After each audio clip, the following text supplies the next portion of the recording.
That I found that for me, my strength is definitely developing, and more so developing talent more so than regulating talent.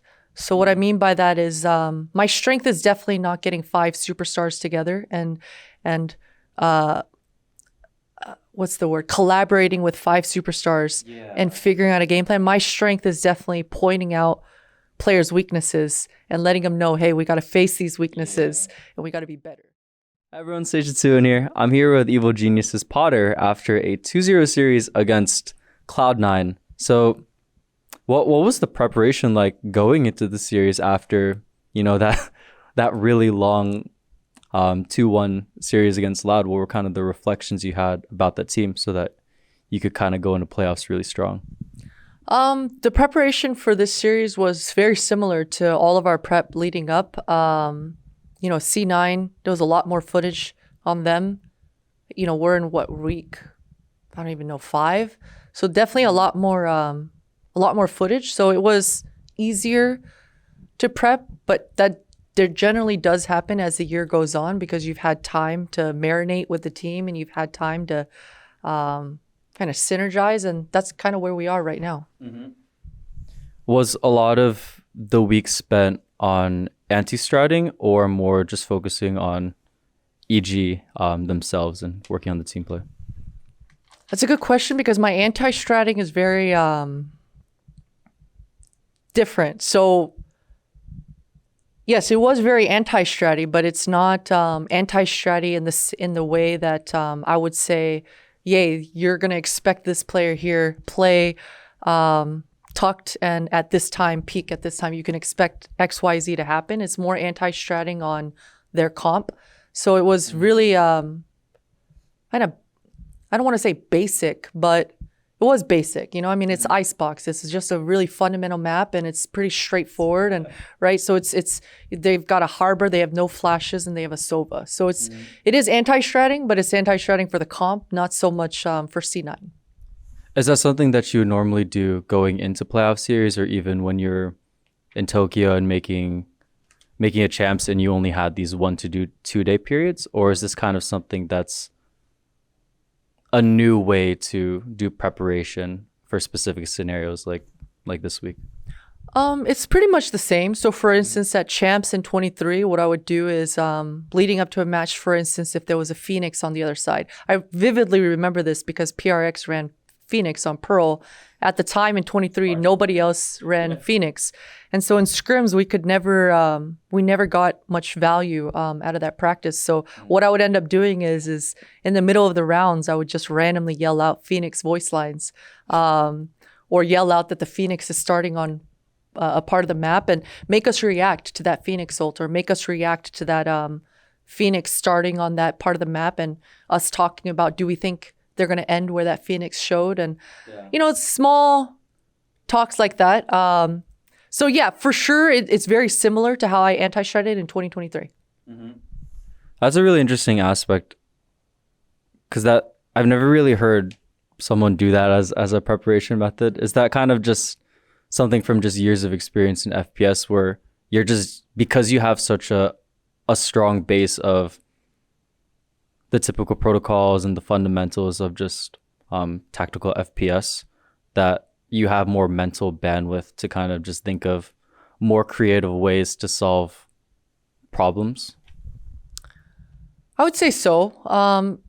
For me, there's a key difference of anyone can watch Valorant and read up on the patch notes and read up on how long a piece of utility is going to last, how long do smokes last, and really learn about Valorant, the game. But 5v5 FPS, where you have to defuse the bomb and plant the bomb, it's very, that meta, that macro, and those fundamentals are very, very much the same across Counter-Strike or COD or Valorant. It just so happens that there's unique pieces of utility in each of our games. Mm-hmm. But yeah, so for sure, my experience, 20 plus years playing FPS 5v5 definitely plays a huge role for sure. Mm-hmm.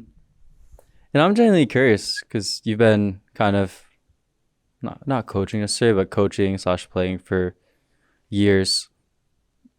What do you feel like is the best system when you're working with a coaching staff that you found to be the most successful? Is it the head coach kind of taking on more of the team stuff while Fo takes on kind of more of the work of one-on-one coaching with players? Like, what do you feel like is the most successful format for working with like a full staff from your experience? That's a good question. I think it really just depends on the group that you have. Um, what's interesting is every team and every group of players has their own unique set of problems. So I'll say that I found that for me, my strength is definitely developing, and more so developing talent more so than regulating talent. So what I mean by that is my strength is definitely not getting five superstars together and what's the word? Collaborating with five superstars and figuring out a game plan. My strength is definitely pointing out players' weaknesses and letting them know, hey, we got to face these weaknesses and we got to be better, right? So that's definitely my strength. And Mike he and I have had we were teammates. Then I was his coach. He was my IGL at one point. So we have a good understanding of our expectations. So Mike really knows what is important to me to make a team function, to be able to progress. So that's where Mike comes in, filling the gaps. I want to ask you about that because I was really thinking about that perspective a bit more, where there's these types of coaches that are really great at developing talent and really being able to help people adjust into pro play. I think of MC specifically with that. And then I think of a coach that, you're talking about facilitate five stars, and give someone like I think a Josh RT would be really good in that situation. For you, you were talking about how there's this thing where you're really good at helping maximize and developing talent.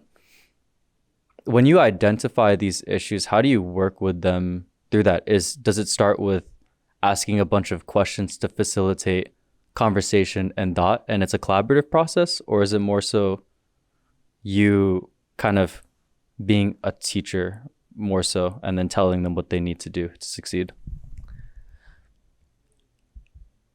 It's case by case. I'll say it's case by case. But a lot of the times I'll find that a lot of my players that come, that I've coached, probably haven't experienced getting called out very often on where they're failing. So having hard discussions is something that I'm always trying to make sure we do early on in the year, and so that it doesn't come to bite us in the ass later, right? So, you look at some teams that have really good starts and they really start to taper off and fall off towards the end because new problems start to come out, and a honeymoon period only lasts so long. So just facilitating hard conversations and making sure the conversations that have to happen for a team to be functional and to succeed together or have the chance to.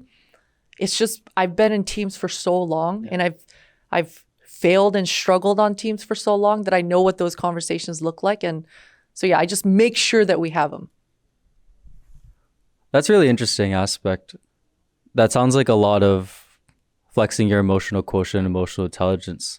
Do you kind of have to communicate differently or phrase your words very differently player to player? For sure. And it changes on the day as well, right?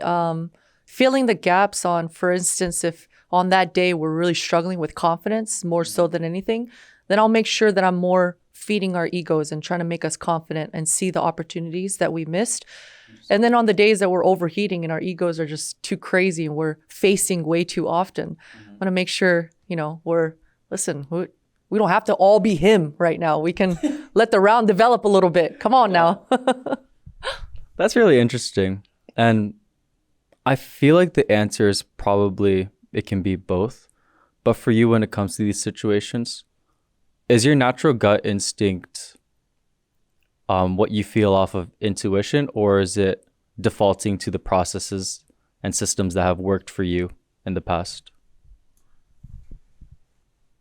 Both both for sure. Because Valorant and our landscape, everything is always changing. And so adapting and improvising is such a huge part of where we are with the game.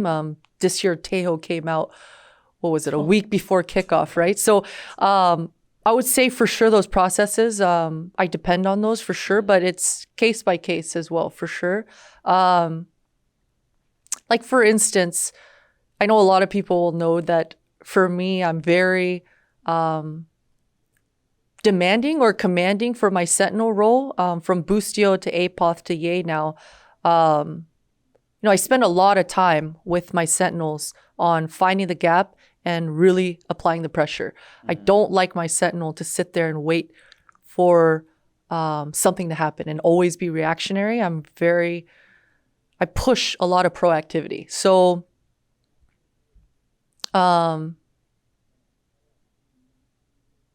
yeah, I forget where I'm going with this, but basically what I'm saying is that it's case by case. It depends on the player and what they need at the time to slot into the system. Mm-hmm. Just to kind of close it out, during this period where you only have like one day, how do you kind of just go about into preparation where you don't even know your opponent? That's the best question. If I were to struggle right now on figuring out how to prepare for tomorrow's match, then we weren't ready for playoffs anyway. So for sure, a lot of my hard work on preparing the team was done. The base layers have been done all year long. And like I said earlier, we all feel like we're at that sweet spot. Just 2 days ago, we were adjusting a lot of our strats and adding different layers, adjusting different things. And it worked out beautifully in the server. And, 3 weeks ago, that's something that we would have really struggled on, of all aligning on the same vision and making an adjustment overnight and being successful the next day together. That feels really good as a squad, especially when you're talking about it together and we're all cooking and it comes together. So we're really at a sweet spot where talking to each other and cooking together is becoming a inspiring moment for the team. So we're in a really good spot. Awesome. Thank you so much for your time. Appreciate it. Thank you.